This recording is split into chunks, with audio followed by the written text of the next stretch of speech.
a successful first year would be that at the end of the year, that I have a really good sense of where we are. And so in a strategic planning process, that's what I would call point A. I would know beyond a shadow of a doubt what point B is. In other words, in the next 5 to 10 years, we know where we are.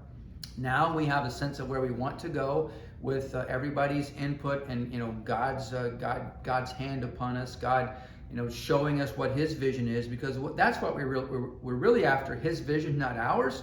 And so all this process will be a discovery process of His vision for Liberty University. I think Dr. Falwell would have been thrilled to see that when he passed away, one son was blessed with the university to lead that unexpectedly, right? Surprisingly. And one son was asked to lead the church that he'd pastored all those years. Well, we look all these years later, and Thomas Road Baptist Church has thrived under the leadership of Jonathan Falwell. Liberty University thrived under the leadership of Jerry Falwell Jr. And so when the events of 2020 happened, I think everybody said, "Oh no, what's going to happen?" And it just showed again that all of us are imperfect.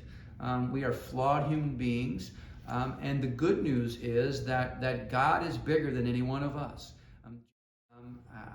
My job is I showed up on the 1st of July of 2023. I'm blessed now to be in this position, to be a part of this amazing team. And my job is to take the baton and run my lap and as strongly and as faithfully as I can. And then at some point, I will pass the baton to somebody else, and I hope what they will say in those intervening years.